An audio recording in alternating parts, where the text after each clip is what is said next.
This is it, my first solo trip abroad. One suitcase, a very ambitious itinerary, and absolutely no idea what I'm doing. Over the next few weeks, I'll be taking you through some of the most incredible places across Italy and the UK, navigating ancient streets, eating far too much and figuring out what happens when you travel alone for the first time. There'll be highs, there'll be lows, and there'll be at least one moment where I ask myself, why the hell did I do this? This is your official preview of what's coming up. Our very first stop on this adventure is Rome, a city that is jam-packed full of history. And I'm being extremely ambitious, thinking that I can explore it in just a few hours.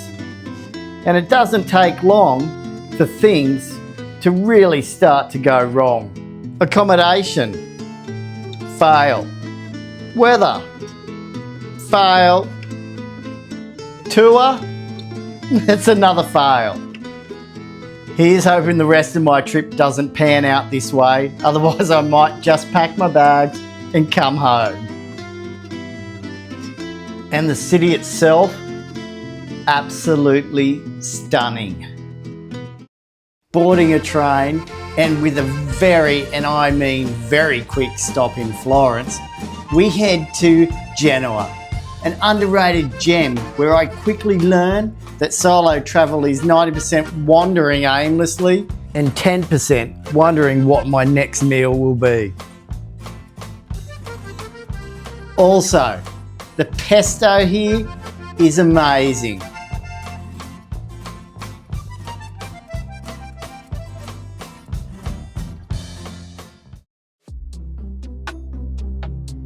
The next stop on my list, Cinque Terre. You know, those 5 little fishing villages that hang off the cliffs of Italy. Overrun by tourists in peak season, but we're here on the off season. So let's find out, is it worth it in the off season? Does Cinque Terre deliver? For certain, there is one thing it does deliver, and that is postcard, picture perfect scenery. Take a look at it. Next up, I swapped the picturesque coastal Italian seaside for the moody skies of the UK, Manchester to be exact. A city where industrial history meets modern creativity. From its red brick warehouses and scenic canals to independent cafes and quirky shops. It's a place that feels both gritty and full of energy.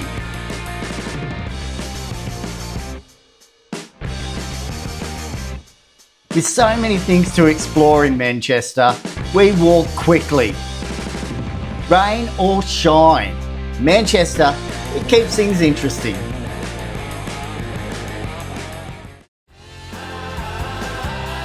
Just a short train ride and here we are in Liverpool, a city that does history with a side of personality. Grand old buildings, a waterfront that demands a photo, and just the right amount of eccentricity. One minute, you're admiring stunning architecture. The next, you're in a converted warehouse at Baltic Market, surrounded by amazing street food and a lively atmosphere.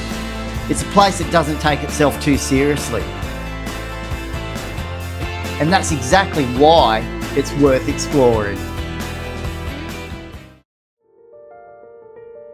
Next, I hop in the car and head off to Chester. It's one of those places that completely surprised me. It's small, walkable, and it looks like something straight out of one of those period dramas you see on Netflix. If you've ever wanted to feel like the main character in a historical novel, then this is the place to do it.